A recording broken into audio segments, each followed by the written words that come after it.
본 영상의 내용은 모두 창작한 스토리일 뿐이며 게임에 아무런 영향도 없고 공식 스토리 역시 아닙니다. 재미로만 시청 부탁드리며 시청에 유의해 주시길 바랍니다. 때는 2000년대 어느 날, 이곳 지구에서는 갈수록 심해지는 지구온난화와 심한 자연 부족에 시달리고 있었습니다. 이로 인해 사람들은 우주에 있는 다른 행성에 눈독을 들였고 곧이어 실천에 옮겼습니다. 미국에서 최초로 최대 장기 우주여행을 시작하였고 총 10명의 요원들이 이 프로젝트에 선발되었습니다. 이들은 모두 특수한 훈련을 받아왔고 극비로 진행되는 프로젝트였기에 모두들 실명을 숨기고 코드네임으로 부르기로 하였습니다. 코드네임은 우주복의 색깔에 맞춰 부르기로 결정. 드디어 새로운 행성을 찾을 때까지 얼마나 걸릴지도 모른 채 출발한 크루원들. 그들의 우주선에는 우주선의 모든 장치를 통제하고 자동으로 제어해주는 인공지능이 설치되어 있었습니다. 기나긴 여행을 위해 10년 뒤에 깨어날 수 있도록 설정되어 있는 냉동 수면을 하기로 했습니다. 그렇게 시간은 흘러 3년 뒤, 분명 10년 뒤에 깨어날 수 있도록 설정되어 있었지만 그중 노랑만이 잠들어 있는 장치에서 이상이 생겨 깨어나 버린 것. 노랑은 원인을 파악하기 위해 인공지능실로 발걸음을 옮겼고 인공지능은 고장이 난 것인지 아무리 불러봐도 돌아오는 대답은 없었고 고장이 났다기에는 멀쩡히 시스템들이 잘 돌아가고 있었습니다.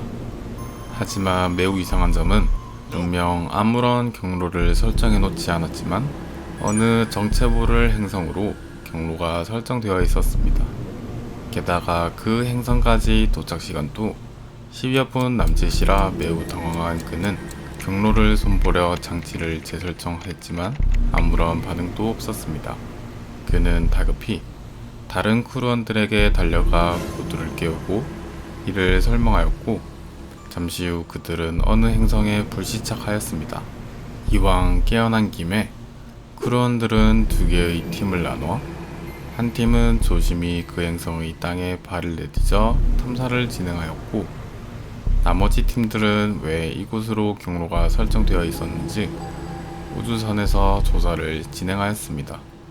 행성을 조사하던 팀들은 놀라운 점들을 금치 못했는데요. 불시착한 이곳의 행성에 산소는 없었지만 멀쩡하게 살아있는 미생물들도 존재하고 있었고 그 중에서도 이 별에는 매우 특이한 광석이 존재하고 있었는데요. 보라색의 영롱한 빛을 뿜어대는 이 광석은 전기를 대체할 수 있는 에너지들을 내뿜고 있었고 크루원들은 이 사실에 놀라워했었습니다. 이 광물들만 있다면 지구에서 더 이상 환경을 오염시키며 전기를 생산해낼 필요가 없다는 점. 크루원들은 이 별의 이름을 포러스라고 불렀고 광물들을 조사해 착수하기 위해 포러스 별에 기지를 세웠습니다. 또다시 시간은 흘러 한 달이 지났습니다. 아직까지도 우주선의 인공지능은 어떻게 된 것인지 작동을 하지 않았고 그 때문에 우주선에 고장이 나면 직접 크루원들이 고쳐야 했고 지구와의 통신 또한 되지 않았습니다. 우주선의 밖에서 오늘도 어김없이 포러스 행성을 탐사하던 노랑 크루원. 그는 탐사 반경을 점점 넓히기 위해 새로운 지형으로 이동하였고 그곳은 거대한 협곡으로 이루어진 지형이었습니다. 그때 그의 뒤에서 무언가가 자신을 주시하는 느낌이 들었고 뒤를 돌아본 순간 무언가가 그를 향해 빠르게 달려들었습니다. 그 시각 5시간이 넘게 노랑이 돌아오지 않자 크루원들은 걱정이 되기 시작하였고 잠시 뒤 노랑이 기지에 복귀했습니다. 무슨 일이 있었냐는 크루원들의 물음에 새로운 지형이 신기해서 탐사를 하다 늦었다며 대수롭지 않게 넘어가는 노랑. 크루원들끼리는 홀로 탐사를 나간다면 3시간 안에 복귀하는 게 원칙이었지만 대수롭지 않게 룰을 깬 노랑을 다들 수상히 여겼었습니다. 그렇게 아무런 일도 없이 다음날이 되고 우주선을 정비하던 크루원 중 초록은 충격적인 장면을 보고야 말았습니다. 우주선의 전기실에서 하양이 성반신이 없는 모습으로 처참히 죽어있는 장면을 목격한 것이었습니다.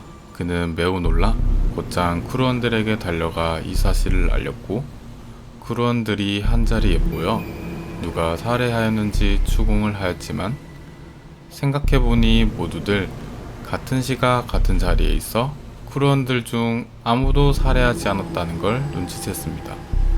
그들은 심상치 않음을 느껴 포러스 행성의 탐사를 급히 중단하고 곧장 지구로 경로를 설정해 출발했습니다. 하지만 지구에 도착하려면 3년이라는 어마어마한 기간이 걸리는 상황.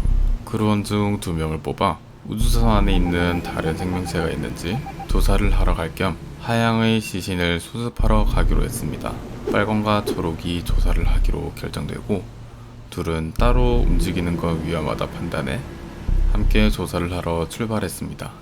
그들은 전기실에 도착했지만 있어야 할 하양의 시신은 온데간데 없어져 있는 상황. 이곳저곳을 살펴보다 바닥에 있는 벤트를 향해 핏자국이 이어져 있는 걸 발견했습니다. 그들은 빠르게 핏자국을 따라 벤트 속으로 들어갔고, 핏자국은 무기고까지 이어져 있었습니다. 긴장하며 벤트를 빠져나왔고, 그들은 또다시 끔찍한 장면을 두 눈으로 보았습니다. 분명 아까 다른 크루원들과 있던 노랑과 사망에 있던 하양이 매우 기괴한 모습을 하고 자신들을 쳐다보고 있던 것.